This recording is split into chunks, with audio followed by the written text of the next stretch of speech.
السلام علیکم ناظرین، سلامتی ہو آپ پر جہاں بھی آپ ہوں۔ کیلنڈر پر آج دن میں تاریخ رہی 11 رجب المرجب، انگریزی تاریخ 13 فروری ہے۔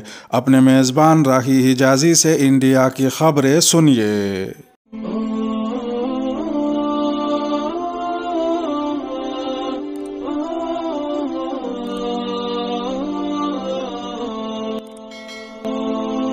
ایک دن حجاب پوش وزیر اعظم بنے گی۔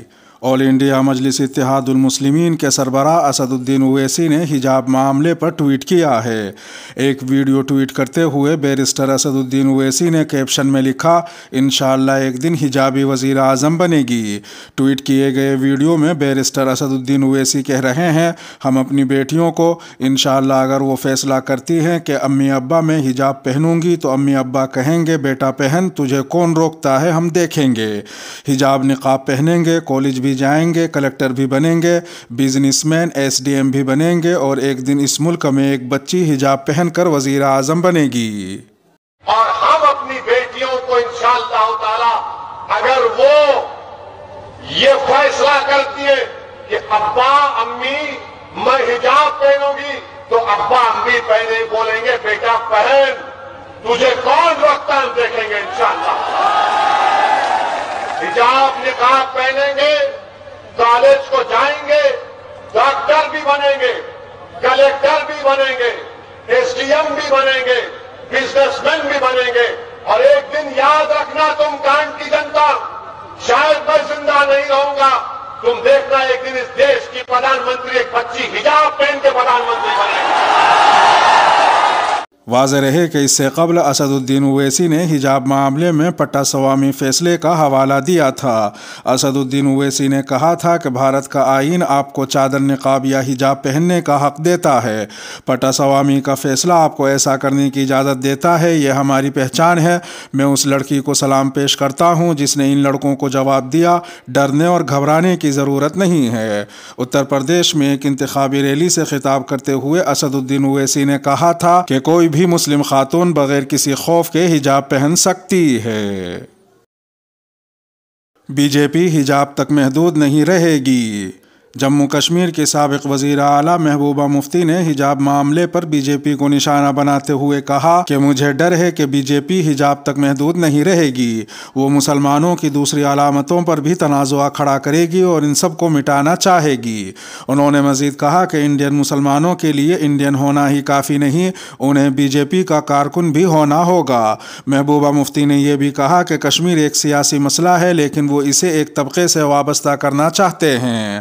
ادھر دوسری جانب بالی ووڈ اداکارہ سونم کپور نے بھارت میں حجاب پر پابندی کے معاملے پر اپنی رائے دیتے ہوئے کہا ہے کہ اگر پگڑی انتخاب ہو سکتی ہے تو حجاب کیوں نہیں۔ سونم کپور نے حجاب کی حمایت کرتے ہوئے ہندو انتہا پسندوں کے سامنے نہایت منفرد انداز میں سوال اٹھایا ہے۔ انہوں نے سوشل میڈیا پر پگڑی پہنے ہوئے ایک سکھ مرد اور حجاب میں ملبوس ایک خاتون کی تصویر شیئر کی اور سوال کیا کہ اگر پگڑی انتخاب ہو سکتی ہے تو حجاب کیوں نہیں۔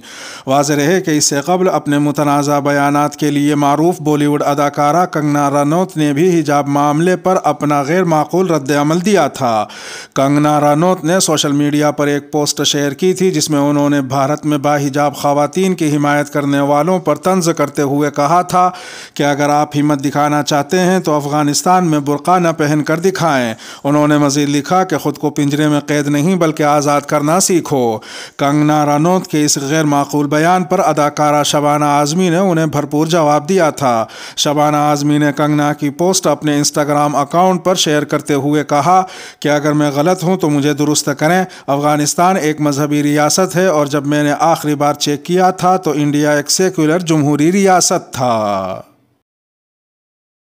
حجاب تنازع یہ ہمارا اندرونی معاملہ ہے، امریکی تشویش پر بھارت کا رد عمل۔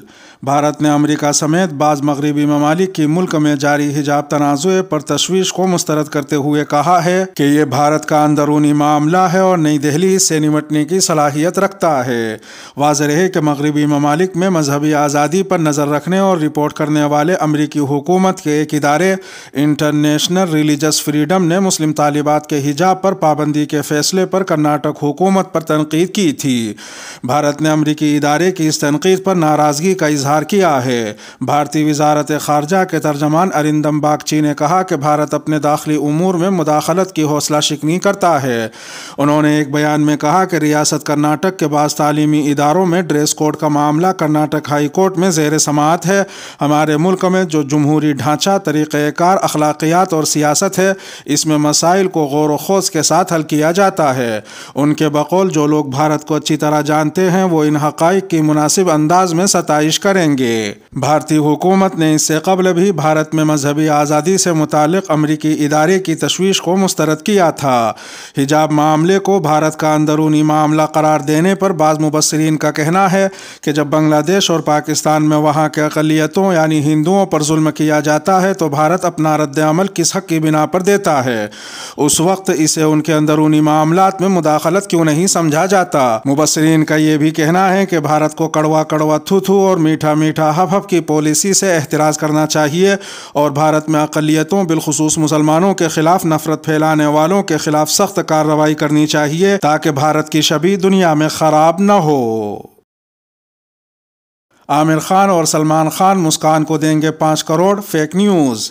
کرناٹک میں پی ایس سی کالج کی طالبہ مسکان خان کے فرقہ پرستوں کے اشتعال انگیز نعرے کے جواب میں اللہ اکبر کی صدا بلند کیے جانے کی ہر جگہ ستائش ہو رہی ہے۔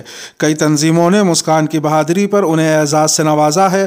ایک طرف جہاں انہیں واقعی اعزاز دیا جا رہا ہے تو وہیں دوسری طرف سوشل میڈیا پر سستی شہرت حاصل کرنے کے لیے کچھ یوٹیوبر تکبیر بلند کرنے والی مسکان خان کے تعلق سے فرضی خبریں بھی چلا رہے ہیں۔ انہیں خبروں میں یہ خبر بھی گردش کر رہی ہے کہ ترکی نے مسکان کو کئی کروڑ روپے دینے کا اعلان کیا ہے، تو وہیں کچھ یوٹیوب چینل دعویٰ کر رہے ہیں کہ دبئی نے اعزاز میں مسکان خان کو دنیا کی طویل عمارت برج خلیفہ پر جگہ دی ہے۔ اس دوران یہ خبر بھی گردش کر رہی ہے کہ سلمان خان اور عامر خان نے مسکان خان کو 5-5 کروڑ روپے دینے کا اعلان کیا ہے۔ یہ تمام خبریں بے بنیاد اور فرضی ہے۔ یوٹیوب پر صرف اپنے ویوز بڑھانے کے لیے ناظرین کو دھوکے میں ڈالا جا رہا ہے۔ 10 مارچ کے بعد طالبانی سوچ رکھنے والوں کی گرمی ٹھنڈی کر دیں گے۔ دیوبند اسمبلی حلقے کے بڑگاؤں میں وزیر اعلیٰ یوگی آدتیہ ناتھ نے ATS سینٹر اور طالبان کو لے کر کانگریس اور ایس پی پر سخت نشانہ لگایا اور مذہبی کارڈ کھیلتے ہوئے ووٹ مانگے۔ انتخابی مہم کے دوران آخری دن ریلی سے خطاب کرتے ہوئے CM یوگی نے دیوبند اسمبلی سیٹ سے کانگریس کے امیدوار پر حملہ بولا اور کہا کہ جب سے الیکشن آیا ہے کچھ لوگوں میں گرمی زیادہ بڑھ گئی ہے، لیکن میں بتانا چاہتا ہوں کہ کانگریس امیدوار کسی غلط فہمی میں نہ رہیں۔ انہوں نے مزید کہا کہ ہم نے دیوبند میں ایسے لوگوں کی گرمی ٹھنڈی کرنے کے لیے ATS سینٹر کھول دیا ہے اور 10 مارچ کے بعد طالبانی سوچ رکھنے والوں کی گرمی ٹھنڈی کر دی جائے گی۔ انہوں نے کہا کہ الیکشن آتے ہی کچھ لوگوں کو طالبان کے نام پر مزید گرمی پڑ گئی ہے جو جلد ہی پرسکون ہو جائے گی۔ CM یوگی نے یہ بھی کہا کہ میں SP امیدوار کارتک رانا کو بتانا چاہوں گا کہ SP کو ڈبونے کے لیے چچا بھتیجا ہی کافی ہیں، دوسری طرف صرف بھائی بہن کی جوڑی ہی کانگریس کو ڈبو دینے کے لیے کافی ہے۔ UP میں دوسرے مرحلے کی 55 سیٹوں پر پولنگ کل، تمام تیاریاں مکمل۔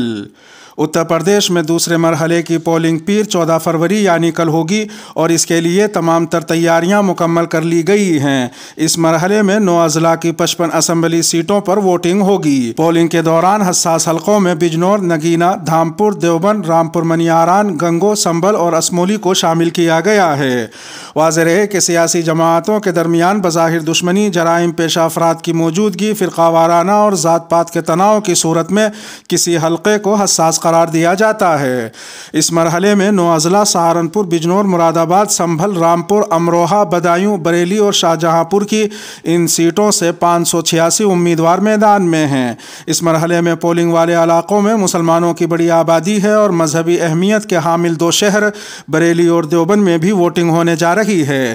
ان علاقوں کو سماجوادی پارٹی کا گڑھ قرار دیا جاتا ہے، مگر پرینکا گاندھی کی زوردار مہم کا بھی یہاں اثر نظر آ رہا ہے، جبکہ BSP کے کچھ امیدوار بھی الٹ پھیر کر سکتے ہیں۔ اس کے ساتھ ہی انڈیا کی خبروں کا اختتام ہوا۔ ویڈیو کو آخر تک ملاحظہ فرمانے پر شکریہ، اور اگر عالمی خبروں والی ویڈیو آپ کی نظر سے نہ گزری ہو تو وہ ویڈیو آپ کی اسکرین پر نمودار ہو رہی ہوگی۔ تھمب نیل پر ٹچ کر آج کی عالمی خبریں بھی سن سکتے ہیں۔ اپنے میزبان راہی حجازی کو اب دیجیے اجازت۔ سلامتی ہو آپ پر جہاں بھی آپ ہوں۔